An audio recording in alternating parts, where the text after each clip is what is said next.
Assalamualaikum, Kapsel APM edisi 22 Jun 2022 bersama saya Lieutenant Muda Muhammad Zakir Abdul Rahman dan rakan penyampai saya Lieutenant Muda Nur Farhana Syafinas Abdul Jamil Khair. Rangkuman berita dan informasi APM sepanjang minggu.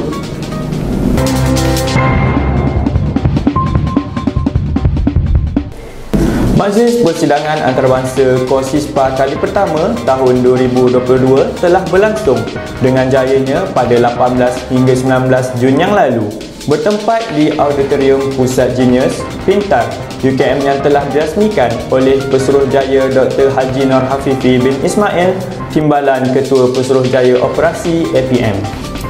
Persidangan itu pertama kalinya diadakan dan Universiti Kebangsaan Malaysia UKM telah dipilih sebagai tuan rumah dengan kerjasama APM, Kementerian Pengajian Tinggi serta UKM. Persidangan tersebut telah disertai pegawai-pegawai APM, pegawai bersekutu serta pegawai kadet SISPA dari seluruh negara. Dengan pengisian program yang komprehensif dan padat, slot pengisian ucap pertama turut disampaikan oleh Lieutenant Colonel Pertahanan Awam Ismail bin Mahidin bertajuk Tugas dan Peranan APM dalam Pengurusan Pandemik COVID-19 selain beberapa sesi lain yang mengisi sepanjang program berlangsung. Syabas dan tahniah diucapkan kepada Lieutenant Colonel Pertahanan Awam Teknologis Dr. Muhammad Fazli bin Sardi, Komandan Alfa di atas anugerah Johan Lisan Sempena Persidangan KOSISPA Antarabangsa kali pertama tahun 2022.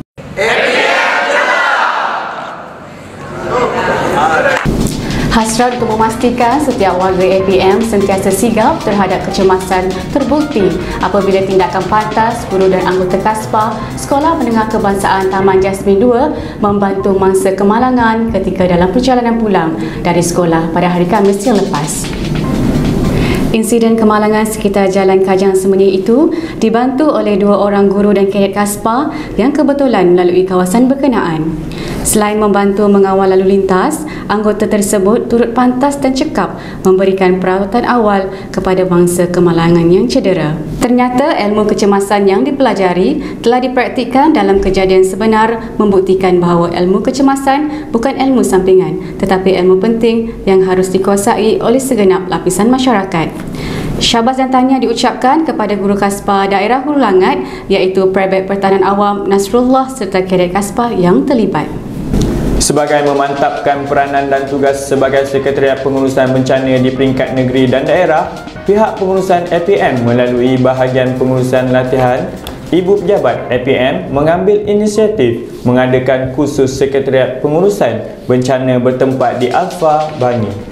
Kursus tersebut telah disertai 30 orang peserta yang terdiri daripada pegawai pertahanan awam daerah, unit dan APM negeri.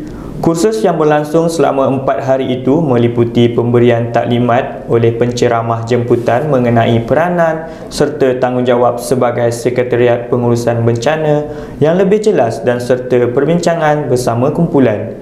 Turut diadakan latihan simulasi tempat kejadian dan penilaian oleh panel jemputan daripada Jabatan Penerangan Malaysia. Semoga kursus seperti ini dapat diadakan secara konsisten bagi memberi peluang dan ruang kepada pegawai APM yang bertugas di lapangan untuk menimba pengetahuan bagi memastikan pengurusan bencana di negeri dan daerah berada di tahap yang terbaik.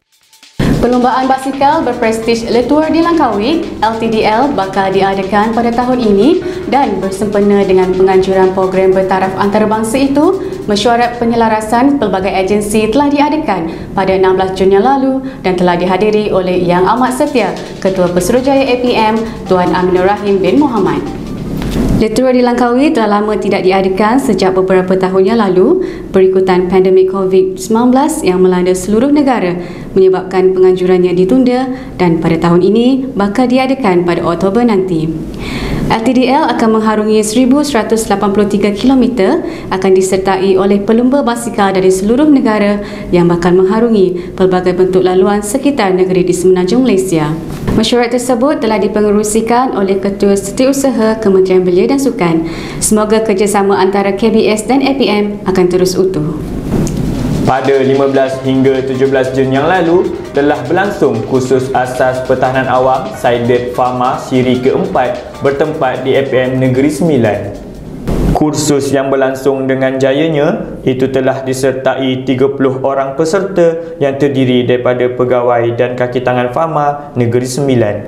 Sebagai melengkapkan kursus asas ini, peserta perlu melengkapkan 7 modul wajib sebelum melayakkan mereka bergelar anggota APM. Saidit Fama merupakan pasukan Saidit yang aktif dalam membentuk komuniti yang sentiasa sigap terhadap kecemasan maupun bencana serta proaktif sebagai first responder sekiranya berlaku kecemasan maupun bencana yang tidak terduga di komuniti setempat.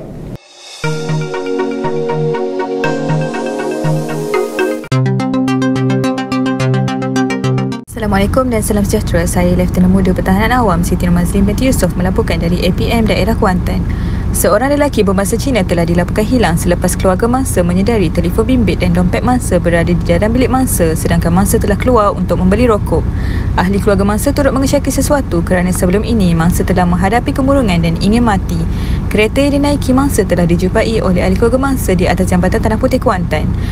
Pasukan Angkatan Pertahanan Awam daerah Kuantan telah menerima panggilan dari ahli keluarga mangsa jam 4.30 petang pada 14 Jun 2022. Anggota APM Kuantan telah menyertai operasi mencari dan menyelamat search and rescue dengan kekuatan 1 kali pegawai, 5 kali anggota lain pangkat, 1 kali lori dan 1 kali bot RIB di sekitar Jambatan Tanah Putih. Mangsa telah dijumpai oleh orang awam pada 15 Jun 2022 jam 10.15 pagi. Mayat tersebut telah diserahkan kepada pihak polis dan dibawa ke Hospital Tengku Ampun Afzan untuk dibedah siasat. 50 anggota termasuk 3 wanita daripada Angkatan Pertahanan Awam Malaysia APM Negeri Sembilan menyertai latihan pengendalian dan penyelenggaraan bot di Pantai Teluk Kemang, Port Dickson.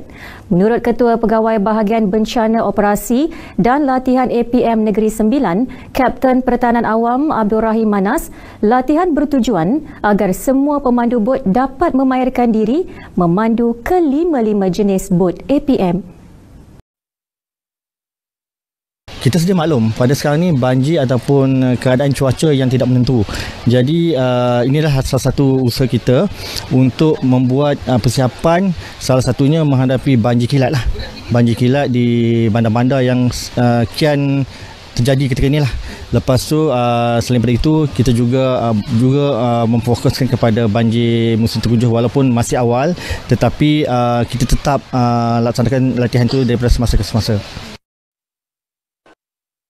APM turut berhasrat melahirkan pengendali bot yang baharu serta layak melibatkan diri dalam operasi menyelamat dengan lebih optimum dan berkesan demi menjamin keselamatan rakyat.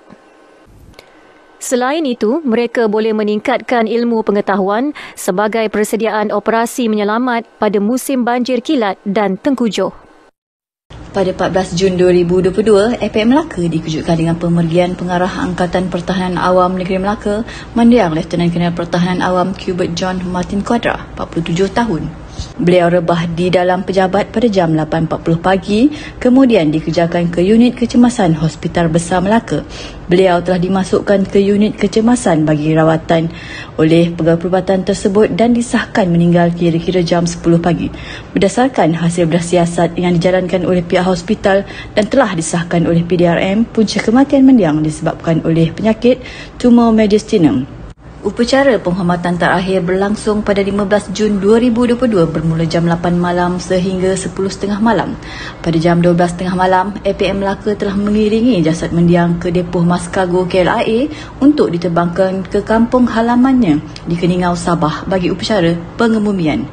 Mendiang disifatkan sebagai seorang yang ceria, mudah mesra dengan orang ramai, sentiasa komited dan berdedikasi dalam kerjaya serta disenangi pelbagai pihak terutamanya warga APM.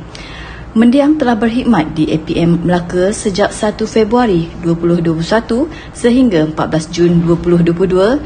Sebelum ini, Mendiang pernah berkhidmat di APM Pulau Pinang selama 1 tahun 2 bulan. Mendiang ada memelihara seekor kucing sayangan yang diberi nama Stokin untuk dijadikan sebagai peneman sepanjang hayat mendiang di APM Melaka.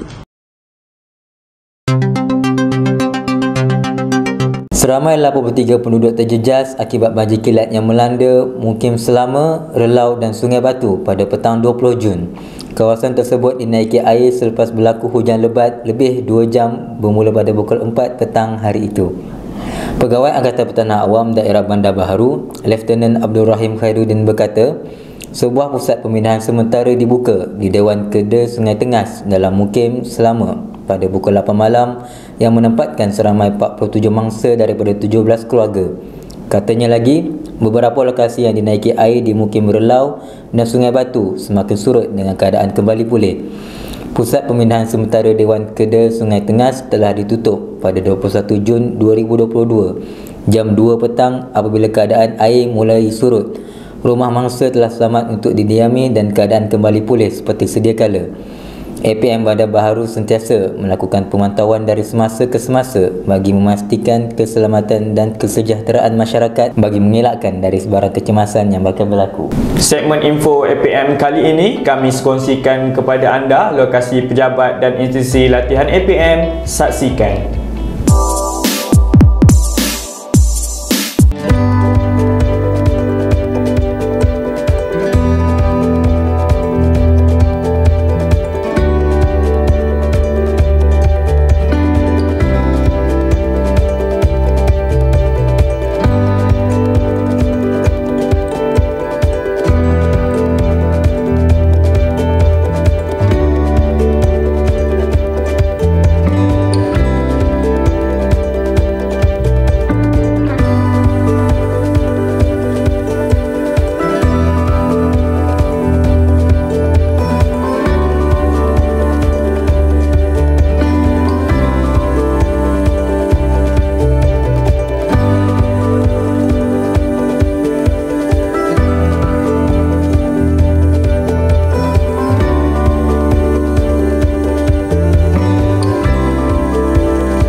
Minggu lalu, Keputusan Peperiksaan Sijil Pelajaran Malaysia (SPM) telah diumumkan.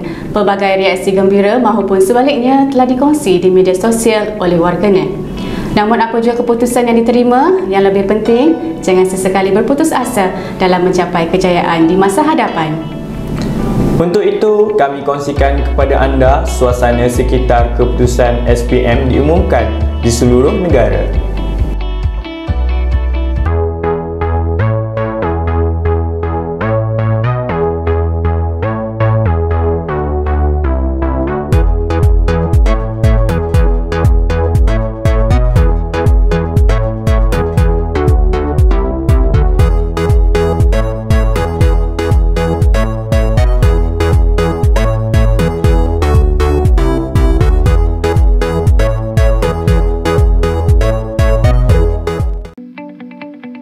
Sebagai makluman, pada 2 hingga 4 Julai akan diadakan pemilihan pasukan khas pertahanan awam PASPA dan terbuka kepada pegawai dan anggota APM.